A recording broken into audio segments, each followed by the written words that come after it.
Good afternoon. Thank you, Katie, for your very nice introduction. It's a real pleasure to be with you all this afternoon. I'd like to thank the organizers of the 15th Annual CASETA Symposium for inviting me to share my research with you, and the Fort Worth Community Arts Center for hosting this year's conference. I would also like to give thanks to Katie Robinson Edwards, Susan J. Baker, and Randy Tibbetts for laying the groundwork and setting the stage for today's talk.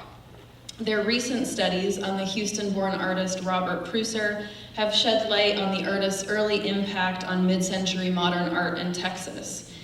Influenced by the example of European artists as well as the American modernists, Preusser created a series of geometric and organic abstractions that are without parallel in work of this region. Today's presentation attempts to build on their important work, investigating Preusser's contributions to Texas modernism in the years following his departure from Houston in 1954, the year in which he joined the faculty at the Massachusetts Institute of Technology in Cambridge, Massachusetts. Compiling such information required assistance from many generous individuals, galleries, and institutions. My research took me to the Museum of Fine Arts archives, the Menil Archives, the Dallas Museum of Art Exhibition Archives, and the MIT Archives. I also reached out to the Parkerson Gallery, O'Kane Gallery, Valley House Gallery and Sculpture Garden, David Dyke Fine Art, and Larry Boddingheimer, who all graciously shared with me any Preusser records that they had in their files. My supervisor and colleague, Allison Delina Green, was another significant resource whose foundational publication, Texas, 150 Works from the Museum of Fine Arts, Houston, surveyed Preusser's important contributions to Texas modernism in the year 2000. Finally, I want to extend a special thank you to Randy Tibbetts for his encouragement and support of my symposium proposal. The title of my lecture is Across the Miles, Robert Preusser in Texas After 1954, reflecting on the dichotomy of his life between Houston and Boston and the international style to which he aspired. As many of you know, Preusser spent much of his formative years in the Lone Star State. His work from the 1930s and 40s has been discussed extensively by Katie Robinson Edwards, who calls Preusser one of the most precocious and prodigious artists to come out of Texas. Preusser opens and closes her 2014 publication, Mid-Century Modern Art in Texas, and she gives him a prominent place in her book as a beacon of Texas modernism. Preusser was one of the earliest non-objective artists in the state. During a period when Texas art was dominated by regionalist styles, he embraced and experimented with the new and radical forms for modernist abstraction. This presentation is an attempt to break new ground by looking at Preusser's late career. Despite being geographically distant during his 31-year tenure at MIT in the field of visual design, Preusser remained connected to the Texas art scene. His work was featured in exhibitions throughout the state, from a one-man show at Rudy's Restaurant in Houston in 1954. You see him here on the right with his wife Mary Ellen eating barbecue at Rudy's Restaurant. To his last two solo exhibitions held in Houston in 1990 at Transco Towers and Parkerson Gallery.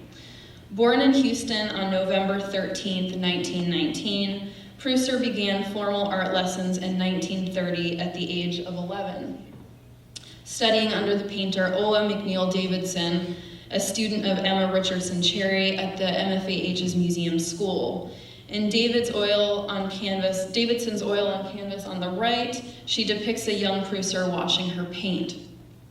As Preusser himself recalled, quote, "She was a painter herself and a very good one, but she didn't paint abstracts. She painted very beautiful landscapes and flowers and that sort of thing, but she was very open to every one of us doing our own things, and encouraged those differences," unquote. Joining Cardin Bailey, Jean Charlton, Frank Doleshka, and Forrest Bess, Preusser became a member of the Cherry McNeill group. Together they studied at Davidson's Our Little Gallery, where, as the local newspaper reported, quote, "Numerous volumes on current art and translations of European criticism are available to all, and discussions stretch far into the night as a deeper understanding of art is approached. Here is a young group of abstract and non-objective painters who attract national attention by their work, gather daily for study." Indeed, at the young age of 17, Preusser was one of 2 Houston painters to represent Texas in the 3rd annual National Exhibition of American Art in Rockefeller Center in New York. Preusser's paintings and drawings are imbued with a sophistication that belies his years. Preusser employs abstract shapes, linear elements, bold colors, and textural effects to create compositions that can be described as surrealist, expressive, and uninhibited. These early works illustrate a range of concerns, from natural to celestial phenomena. Warlike Theme, which you see here on the screen from 1938, is an example of the work that Preusser produced during his Houston years under the early instruction of Davidson. And indeed, he considered this work his most important painting and held on to it for the rest of his life. In the next few years, Preusser would consciously try to get away from figurative subject matter. In an early artistic statement, he explained, quote, "My constant aim in painting is that of making evident an emotional expression and bringing into it a revealed, tangible form through a combined intellectual and intuitive approach. The visual elements in themselves become the subject matter. By such an approach to painting, I believe the act of visual participation can become a much greater experience than is possible in painting, which consists of static literary facts, and in which nothing is left to the imagination." Preusser's titles from this time are fanciful and descriptive. Time Sonata, which is seen here on the left, and Tonality on the right are investigations into the non-visual realm and make analogies to music. The former marked an important departure in Preusser's art. Made with silver powder that was applied to the surface, then scraped and rubbed off, it was the first example in which Preusser departed exclusively from the use of oil paint. Tonality won a $50 prize at the 1941 Texas General Exhibition and was one of the first abstract works to receive statewide recognition. We know that Davidson nurtured her students' creative and imaginative talents, championing the progressive school of design in Chicago, also known as the New Bauhaus, as an artistic hotbed that could further their understanding of modernism. In 1939, she drove Preusser to Chicago for further study and introduced him to Laszlo Moholy-Nagy, a former teacher at the Bauhaus School in Germany, who was pioneering developments in filmmaking and photography. Describing the trip in a letter to Cherry, Davidson wrote that when Moholy-Nagy and other MIT faculty members saw Preusser's work, they were, quote, "fascinated and filled with wonderment. What, from Texas?" To which he replied, "Art was from the byways and not the highways." Moholy-Nagy admitted that the new Bauhaus instructors could teach Preusser nothing in painting, but that they could instruct him in the science of the new vision. And here you see Moholy-Nagy on the left with some of his experiments in the MIT classrooms. With its rigid geometric planes of color, Preusser's color action painting from 1941 recalls the work of the German Bauhaus's Wassily Kandinsky and Paul Klee, and suggests that the aesthetic of modernity and universality had a profound impact on Preusser's artistic output. In an interview conducted in 1991 by Robert F. Brown for the Archives of American Art, Preusser called this painting, quote, "a complete departure from the past." The Institute of Design singled out Preusser in 1940, just a year after his arrival, to make and execute the designs for the Chicago Architects' Ball. The Houston Post describes him as, quote, a Houston youth whose earnestness, originality, and undeniable talent have kept the eyes of Houston's art circle upon him ever since he commenced exhibiting non-objective paintings and strange but interesting work at the Museum of Fine Arts, Houston. Preusser exhibited 3 paintings in the 16th annual exhibition of works by Houston artists.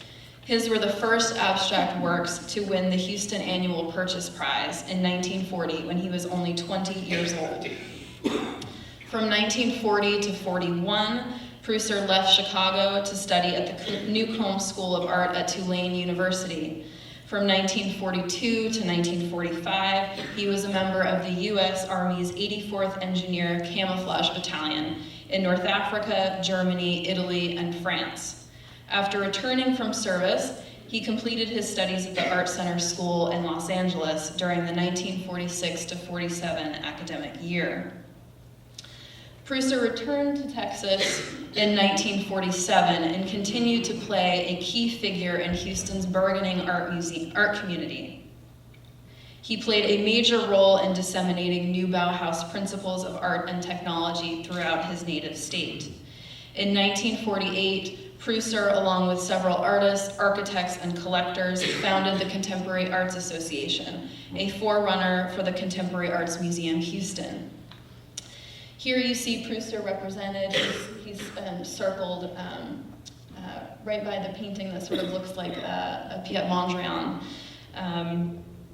along with other key members of the Houston art community in Frank Fried's opening night Contemporary Arts Museum, which is now in the collection of the MFAH. Preusser served as co-director there from 1948 to 1951, and as a member of its accessions committee from 1952 to 1953. In keeping with the philosophy of the new Bauhaus, the CAA's early exhibitions combined fine art, decorative arts, and design. Preusser co-organized with Frank Deleshka its first exhibition, This is Contemporary Art, a wide-ranging group show featuring painting, sculpture, architectural drawings, and photography, among other media, at the MFAH. The following year, he formally introduced the new Bauhaus and his mentor, Laszlo Moholy-Nagy, to Houston audiences with a retrospective memorial exhibition. In addition to his leadership engagements with numerous other community organizations in Houston, Preusser was an important art educator. He was on the faculty of the MFAH's Museum School from 1947 to 1952, was Associate Curator of Education from 1952 to 1954, and he served on the Accessions Committee there from 1950 to 1954. Preusser also taught in the art department of the University of Houston from 1951 to 1954. So as you see, Preusser was a fixture of the local art community, but he also garnered national acclaim. He was deemed one of the most talented of the nation's young painters, and in 1952, Life magazine invited Edith Halbert, the owner and director of New York's prestigious Downtown Gallery of Contemporary Art, to identify 10 stars of tomorrow in the art world. Ms. Halbert selected the 32-year-old Preusser, along with Stuart Davis, Jacob Lawrence, and Charles Sheeler, among other artists. Here we see Preusser, again, posing in front of one of his paintings in a photograph that might have been taken to publicize his debut at the Downtown Gallery. In 1953, the New York Times described Preusser as, quote, "by all odds the most interesting of any Texas painter, whose abstractions are distinguished by taut lines and color planes, transparent and of pleasing vitality." Preusser was showered with praise again in 1954 by the author, critic, and educator Ralph M. Pearson, who published his book, The Modern Renaissance in American Art, which devoted a whole chapter on Preusser's work. Directional Multiplicity, which is pictured here, was one of several paintings reproduced in Pearson's publication, which was made up of dynamic lines encasing color areas, and lines that almost become color areas in and of themselves. Preusser was a prominent personality on the Texas art scene until 1954, when he received a phone call from the Hungarian designer György Kepes, whom he had known at the Institute of Design in Chicago in the early 1940s. Following the death of Moholy-Nagy in 1946, Kepes moved the new Bauhaus beyond its borders, expanding its influence across America when he arrived at the visual department of the graduate program at MIT that year. MIT's School of Architecture and Planning was imbued with the same experimental and collaborative spirit that Moholy-Nagy and Kepes brought to the new Bauhaus. Kepes invited Preusser to become visiting lecturer in 1954, and he would teach a course in experimental painting and another in integrating art with architecture and design. As Preusser recalled in 1990, quote, "The call came when I had 4 jobs. I was teaching at the University of Houston. I was teaching at the Museum of Fine Arts School. I was art editor of the Texas Cancer Bulletin and associate curator of education for the MFA. Kepes wanted me to relieve him of his duties at the Institute's Center for Visual Arts for a year, and I stayed the rest of my life." Ralph Pearson wrote to Preusser, quote, "That news is tough on Houston. How will it get along without you? But it shows someone at MIT is smart, probably Kepes." Preusser recalled that Kachina dolls from 1954, which you see here is comprised of interlocking squares and primary colors, was, quote, "done before I came east. All the paint was put on with a palette knife, and I think it is quite suggestive of Kachina dolls. I consider it one of my better paintings that have implications of subject." New England Landscape from 1955 is one of the first paintings that Preusser produced in Cambridge, where he was to dedicate the rest of his life to interdisciplinary work in art, science, teaching, writing, and creating new work, which incorporated non-traditional art media, including plastic and aluminum paint, industrial adhesives, polyurethane foams, glass beads, and sand. You can actually see one of these late works in David Dyke's booth here in the Texas Art Fair, so I encourage you to go check that out after this talk. Preusser first taught as a visiting lecturer in visual design for the Department of Architecture at MIT, and he continued in that capacity in 1957 when he was made Assistant Director of Visual Design. From 1974 until his retirement in 1985, Preusser was Director of Education at MIT's Center for Advanced Visual Studies. Students studying science and engineering under MIT's new visual arts program took courses that were designed to, quote, "sharpen visual perception, develop intuition, help unify idea and emotion, and very importantly, to make aware of the need for greater control over the visual appearances of inventions, engineering, construction, and products of technology." The program was designed to introduce artists and architects to the more recent pertinent industrial techniques. Students who worked with Preusser worked on actual design problems in the studio using various media and techniques.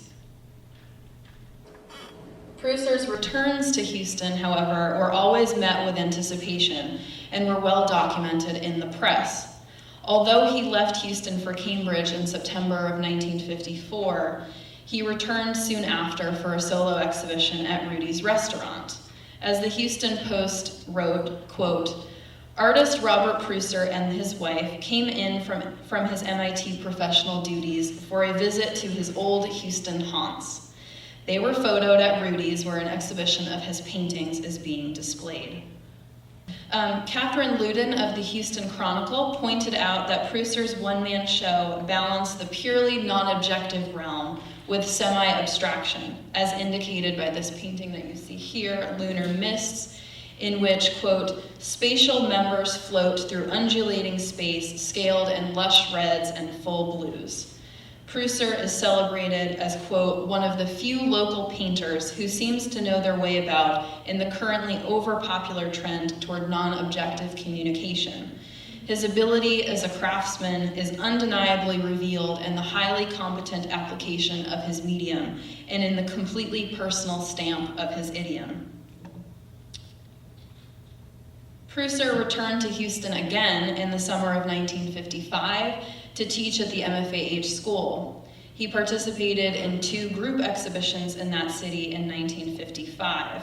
The first was the 30th annual exhibition of works by Houston artists at the MFAH, where he showed an oil and plastic painting titled Serenity, and the 17th annual exhibition of Texas painting and sculpture, which traveled to the Dallas Museum of Art, the Fort Worth Art Center, the Whitty Museum, and the Texas Fine Arts Association in Austin.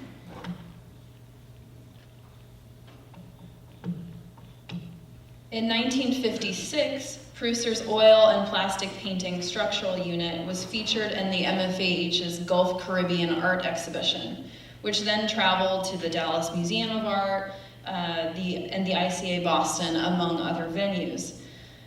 This is a letter from the first full-time director of the MFAH, Lee Malone, to Preusser. And in this letter he writes, quote, "Our Gulf Caribbean show has just closed in a blaze of glory. Hope you can see it in Boston, where it's scheduled for September 13th to October 20th. Indeed, Preusser came to Houston the following year. In a 1957 article for the Houston Post, Catherine Luden wrote, quote, "Artist Robert Preusser has returned to Houston for the summer months. He will rejoin the MIT faculty this fall as an assistant professor on the Department of Architecture staff. His paintings, he and his family will be sorely missed if Bob Preusser decides to remain permanently in Boston," unquote. Soon after his arrival and continuing into the 1960s and the early 70s, Preusser was represented in galleries in Boston, including Boris Mirsky Gallery and Joan Peterson Gallery. He was given one-man exhibitions at each of these and participated in group exhibitions at other venues. Still, conservative artistic taste dominated Boston at this time. Preusser valued Texas's embrace of the new and found his native state to be a second fertile ground for presenting his work. In 1955, Preusser's painting Illuminative Energy was included in the Survey of Texas Painting at the Dallas Museum of Art, which was circulated by the American Federation of Arts. And in 1959, his painting Departure was included in Made in Texas by Texans at the Dallas Museum of Contemporary Art and the Sheraton Dallas Hotel. In the fall of 1958, Preusser introduced his mentor, Georgi Kepes, to Houston and Dallas audiences with an exhibition of paintings by the artist. In his catalog introduction, Preusser wrote, quote, "As a longtime friend of Kepes, I know that painting is essential to his search for meaning and order. As a fellow artist, I find his paintings islands of harmony rarely found in art today. That the people of my native state now have the opportunity of sharing my response to his dedicated message is most gratifying."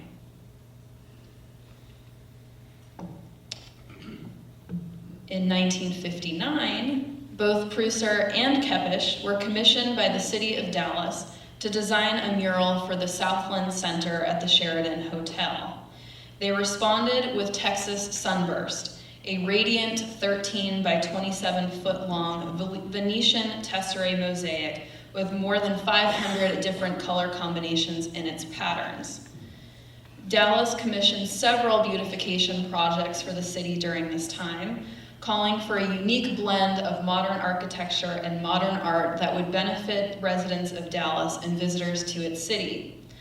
Writing for the Dallas Times-Herald in 1959, Joe Minnick wrote, quote, "Perhaps the most striking of all the artwork is a brilliant mosaic depicting Texas sun, done by Georgi Kepes in collaboration with Robert Preusser. Color shapes of moody blue, red hot reds and orange emerge excitingly from a gold glass mosaic background. Preusser explained that the use of the sun symbol and the golden tones expressed the optimism of Texas. He subsequently created and supervised the final installations of a 65-foot-long mosaic mural in 1962 at the Houston Sheraton Lincoln Hotel, and another in 1968 for St. Jude's Chapel in Dallas, which is seen here on the bottom right.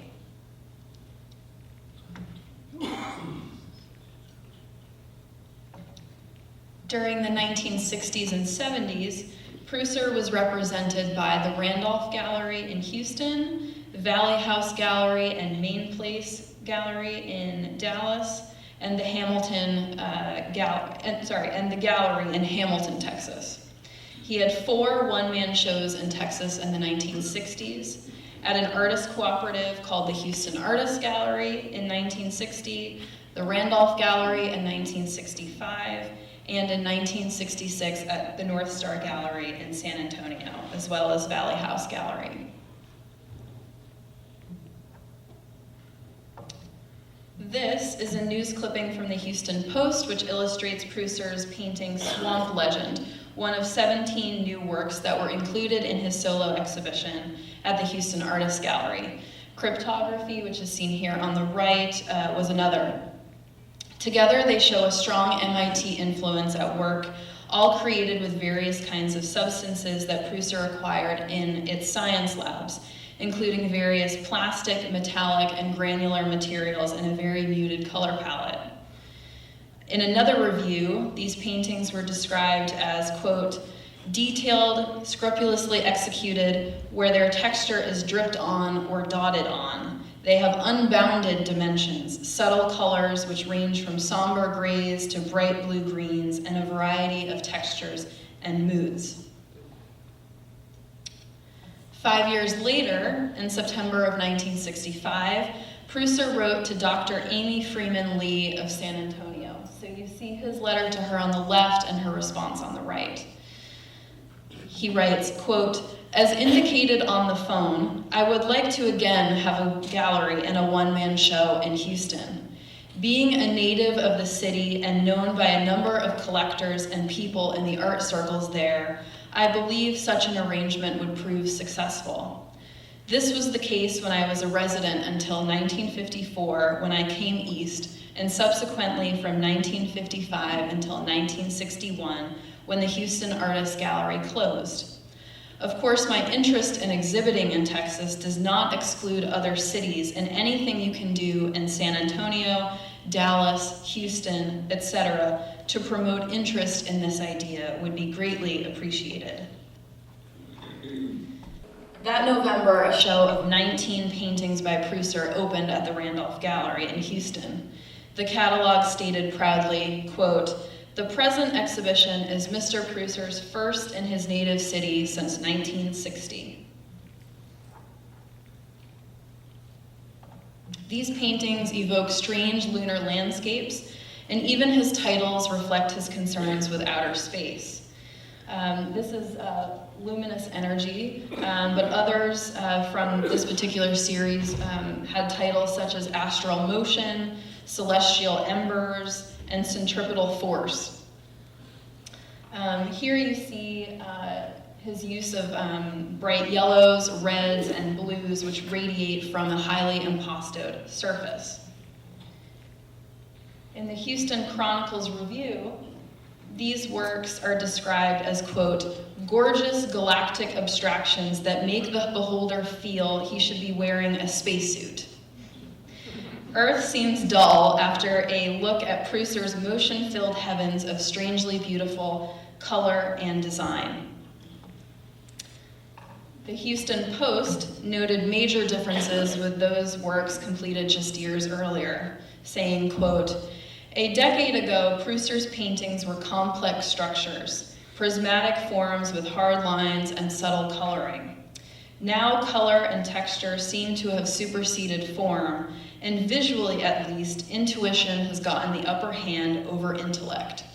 His colors are in a minor key and flow in an amorphous way.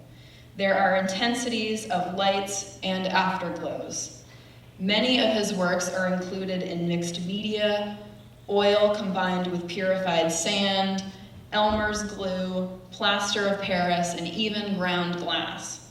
Sometimes he uses dull gold and leaden silver traceries. He then mutes the painting with complex overglazes. And then I love how they end this review. You, the observer, will be beckoned to accompany the artist on his imaginary space voyages. Preusser also participated in the following group shows: the previous Purchase Prize Winners Exhibition held in conjunction with the 25th Annual Houston Artists Exhibition at the MFAH in 1961. And here you see a letter from James Chilman to Preusser inviting him to come to the previous Purchase Prize exhibition. He was also in a show called Selections from the Collection of Mr. and Mrs. Sam Canty III at North Texas State University in 1964, and the Fall Starter Exhibition, Claude Venard and Robert Preusser at Valley House Gallery in Dallas, and at the Houston Art League in 1968.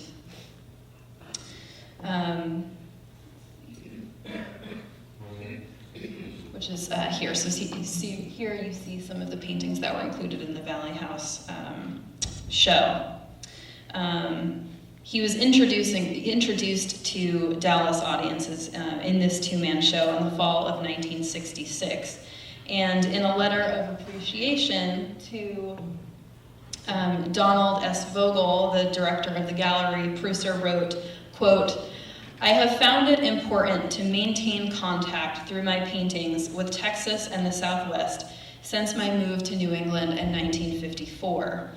The scope of representation, and prestige your gallery affords means a great deal to me, and I hope the association will prove equally beneficial to you. Your introduction of me at Valley House with the display of the paintings you now have is especially appreciated. My trips to Texas have not been very frequent in recent years. However, the last one was in November of 1965 when I lectured at Oklahoma State University. I will certainly go out of my way to visit you the next time that I have the occasion to be anywhere near Dallas. Of course, I have known about you and your activities for many years and am most anxious to meet you. Let's hope that it won't be too long before this can happen."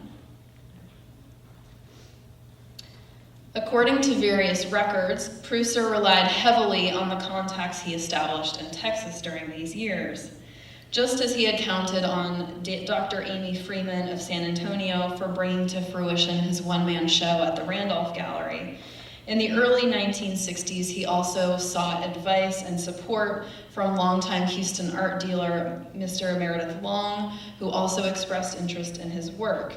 So this is a letter from Mr. Long to Preusser, and then there are a few other letters which document their correspondence. Preusser also tried to keep in contact with the de Menils. This is an exhibition announcement for his solo show, Recent Paintings by Robert Preusser at the Joan Peterson Gallery in Boston, which he sent Dominique de Menil on December 29th, 1965. In the 1991 oral history interview, Preusser explains, quote, "Dominique set up the big block-long wonderful museum in Houston. I think they've done a collection which is still a block long, but not big enough to hold everything that they own. Their collection is profoundly important, and she, I respect a great deal because of her knowledge about art of all periods." In addition to his solo and group exhibitions in Texas, Preusser returned to his native state as a juror and as a speaker. In 1964, he juried the 15th Annual Texas Watercolor Society annual exhibition at the Whitty Museum in San Antonio. The call was open to all residents or former residents of Texas, and Preusser selected 118 out of 400 entries to be singled out for 26 purchase prizes and awards. A traveling exhibition of top prize winners and other selected work in the show toured 9 Texas cities the following year. While in San Antonio, Preusser delivered a lecture titled "The New Approaches in Art Education" at the Whitty Museum, and he also gave a talk called Creative Arts and Education at the University of Texas that year. In the fall of 1967, Preusser again returned to Houston to visit family and to jury the Art League's Dimension 2 exhibition, part of the October Arts Festival. While in the city, he delivered a paper titled "Science, Technology, and Art," calling for a true rebirth of aesthetic sensibility that would call for the merger of artistic, technical, and scientific concepts.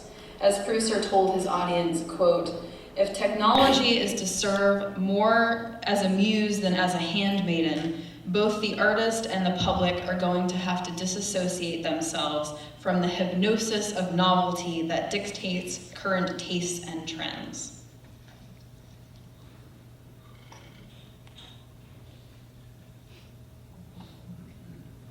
With waning reception of his work in Boston during the 1970s and 1980s, Preusser grew disillusioned with the art scene there and showed at various galleries in Houston and Dallas.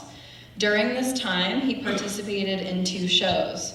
He exhibited hydroscopic realism, as you see here on the right, in the group exhibition Texas Painting and Sculpture, the 20th Century, which was held at the Pollock Galleries at the Owen Art Center at SMU in Dallas from 1971 to 72. And this show traveled to the Whitty Museum, the University Art Museum at UT Austin, the Amon Carter Museum, and the museum at Texas Tech in Lubbock. In the catalog forward, Martha Utterbach, who is curator then of art at the Whitty, and Jerry Bywaters, who is the director of the Pollock Galleries, explain the rationale behind their selection of artists. They say, most importantly, the artists included are those who, throughout a significant portion of their career, have been associated with this region and with the development of the arts in Texas, and who have established and distinguished records of production and exhibition. So you can tell that even during this time, Preusser was still considered a major proponent of the Texas art scene. Preusser was also given a solo show at O'Kane Gallery, the downtown college of the University of Houston, in 1974. And you see that this announcement is made in the Deer Park Progress in that year, but I've unfortunately been unable to track down the paintings that were included in this show.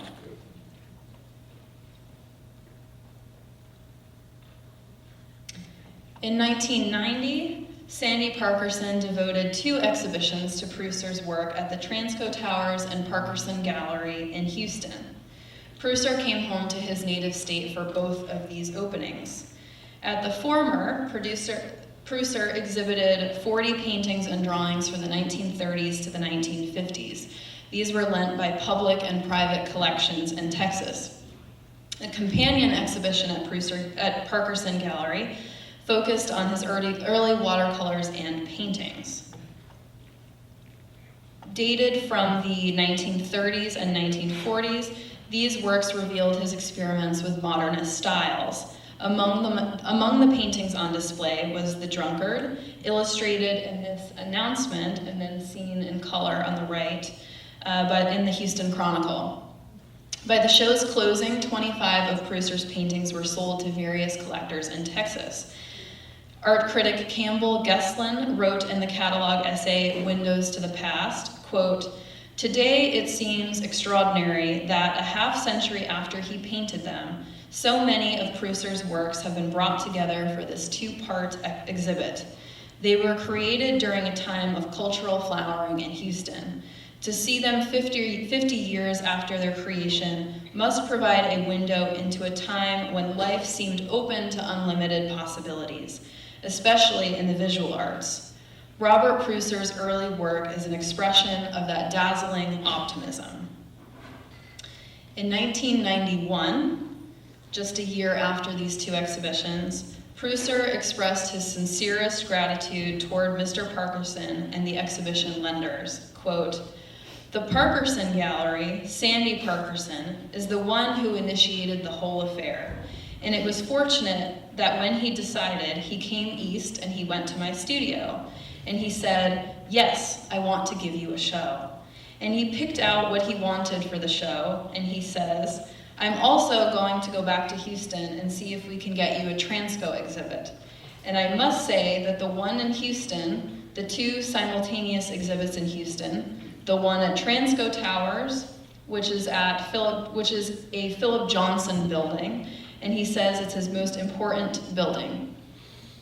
And Sandy Parkerson has provided for me a huge gallery on the first floor, which is a fantastic gallery. Showed much of my work, much of which was owned by others in the South and the Southwest. Paintings that I hadn't seen and people who came to the opening that I hadn't seen for 50 years. So that was a traumatic experience, I'm telling you. And there were people in the exhibit that I can't even, and there were paintings in the exhibit that I couldn't even remember doing. Dwarf dwellings and the MFAH's subtle color were included in Preusser's retrospective exhibition at Transco Towers, and are two examples of the work from Preusser's early years in Houston. The artist considered the former to be one of his major works, in which he referenced recognizable subject matter through non-traditional means by using an ice pick to scratch through to the white ground. So you can see that a little bit on the work on the left in Dwarf Dwellings. It was this painting that he received his first recognition for as a serious artist in 1938, when it was included in the 14th annual exhibition of work by Houston artists at the Museum of Fine Arts Houston, and which received an honorable mention. Preusser's Receding Transit from 1940 was also included in his retrospective exhibition in Houston, and its exploration of color theory and geometric form is very much influenced by Moholy-Nagy and the Bauhaus style in Chicago. Formerly in the collections of Mr. Rudolph Reese, the founder of Rudy's Restaurant, and then in that of Dr. and Mrs. B.J. Kitchen of Houston. It is now on view in Abstract, Texas, mid-century modern painting at the Amon Carter. So I really look forward to seeing that painting this evening at the reception. At Sea, which is one of 12 works from the 1950s, was also included in the Transco Tower show, and it reveals yet another approach. It was made by using the end of a putty knife to incise lines over the colorful triangular areas in plaster and glue. It belonged to Max and Marty Levine of Houston. It is interesting to note that Preusser's only show at MIT, a retrospective exhibition, was organized in 1991, a year before his death. Preusser found the Institute's lack of support particularly troubling and told Robert F. Brown, quote, "Let me just review the fact that I have never had a show at MIT in my 31 years as professor, and I always felt as though that was not right. There are other artists on our faculty that also hadn't had one-man shows, and I think that this has been a mistake for MIT not to." Preusser died in 1992 after years of battling cancer. He was 73. Having spent roughly half of his life and career in Houston, Preusser is celebrated in his native state for his ability to push the boundaries of what was. Locally, he was known as a pioneer of abstraction who introduced a new visual vocabulary during a time when Texas art was dominated by regionalist styles. Embarking on a second life in Cambridge, Preusser took this exploratory spirit with him and became known for his commitment to exploring the creative possibilities of new media and for his encouragement of collaborations among artists, designers, and scientists in an era when such encounters were rare. Over a long career, Preusser challenged traditional assumptions about regional art, desiring forms of expression that were more universal and which could transcend artistic and physical boundaries. By looking at Preusser across the miles, as I mentioned in my title, we see that he crossed state lines both conceptually and literally. We can celebrate Preusser not only for the ways in which he redefined Texas art in the 1930s and 40s, but also for his continued contributions to Texas modernism in the years after 1954. These discoveries paint a remarkably complex and rich portrait of Preusser, revealing the stretch of his ambition and enlarging our understanding of 20th century American art. I hope, too, that they help foster important conversations among the CASETA community. Thank you very much. I bet that people have questions. I thought that was magnificent, fascinating, lots and lots of new material I've never seen before. Does anybody have any questions on Preusser? Yes, I do. Mm-hmm. Jack Davis. Kepish taught in Texas in 1943 and 44, and Maholy Nog in the spring of 1944. Do you have any evidence that Preusser first encountered them when they were teaching Texas? When they were teaching Texas? That I'm actually not sure of. I mean, he's wondering if Preusser was aware of Kepish and Maholy Nagy when they were teaching in Texas in 1943 and 44.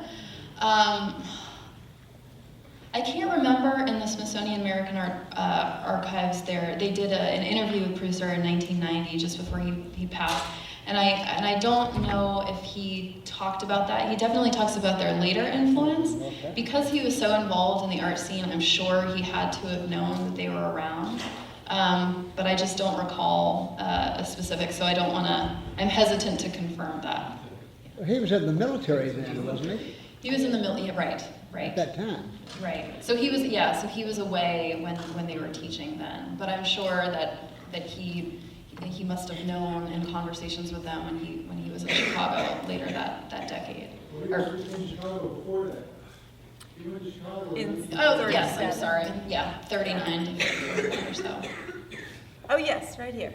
So, he was such a modernist in Houston. What would you say is the single most important influence on him to do such, at the time, radical work? Mm-hmm. Oh yes. So the question was how he's such a major modernist in Texas. What were some of his influences? I definitely think it was, his early teaching by McDill Davidson there in Houston. She was super influential to his work and to some of the other artists in the Davidson Cherry Davidson group. And so that was really avant-garde for him. And then, of course, she also supports his travel. She drives him up to see Laszlo Moholy-Nagy, introduces him there, and then he ends up studying there. So he was always engaged with modernist trends and some of these really important artists that were coming from the German Bauhaus, like Kandinsky, like Klee. But then the MFAH also had like a traveling exhibition program in which he saw several exhibitions, was aware of European artists, American modernists, and those sorts of people. So he was always in the center of things. And I think that's really reflected in his sort of international aesthetic. Yes? Do you have any idea of the quantity of paintings that he produced? Yeah, so the question was about the quantity of paintings that he produced. That's actually mentioned in the Smithsonian interview from 1990, and he says that he produced about 800 paintings. I think, and then he actually sort of says that, in comparison with an artist like Picasso, that's not very much, but I think he was very modest in that statement. I think there are a lot of works on paper, there are a lot of watercolors, there are a lot of drawings, there are a lot of paintings, and he also made several others that were not considered up to par for him as an artist, so that he would sort of hold back or retain into his collection and not, release. And he also did that with some of his, most important pieces. Like the warlike theme that I showed from 1938, which was a really important painting to him that he held on to. But in total, I think there are 800 pieces. Yes? If you say 800 pieces, that does not include drawings of watercolor? I don't think so. Okay. Now, I'm curious, does he mention anything about the surrealist? I'm thinking about his methodology. Mhm. The Bauhaus connections are very clear. Right, My right. sense is from some of his drawings Right. that he dabbled in optics. Uh-huh. Is there any mention of these influences? Yeah, I mean, I don't think, it's not like he's, talking about, I don't think he mentions like Max Ernst or Jean Miro or, some of the other surrealists, but I definitely see that in some of the works on paper that I've seen, and even in some of the paintings where you see this sort of, the automatic line that the surrealists were using, and, even in his statements where he talks about, the gesture and sort of this need for intuition and emotion. I think that definitely comes out of their own approach. But I don't think that he mentions artists specifically, but it definitely comes through. Yeah, I get that. Yeah. Because of the drawings. Right. The other thing is, did you come across anything like reading lists? What was he reading in different ones? I mean, clearly that connection to art and science is there, but I was sort of Right. wondering what else he might have been. That I don't know. Okay, thank you. Thank you very much. Yes? Do we have any evidence that he met Emil Listrom in, say, the mid-30s? And because some of his paintings really Yeah. try to be transcendental Mm-hmm. paintings, and particularly the time sonata is transcendental. Right, totally. I don't know. Because Listrom was in Texas for a while, but I don't, around that time was in Austin and Houston. But I don't know that he would, I don't know that he would That he would have encountered that. Yeah. Great question, Right. though. Something to track down. Yeah. Thank you. Yes. How do you rate him in the broad context of American art during the period that he flourished? Yeah, that's a really important question. It's something that I definitely need to still think about.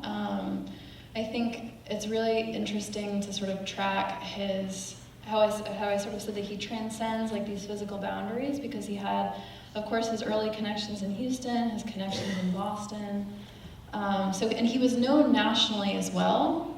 It's just difficult to pinpoint him in a particular style, because I think he sort of had his own personal idiom, that even though he was, of course, really influenced by the Bauhaus, I think he was doing things that were radical, not only for art of that time, especially in Texas. Again, the Museum of Fine Arts Houston collects these works, and they were the first abstract works to enter the collection.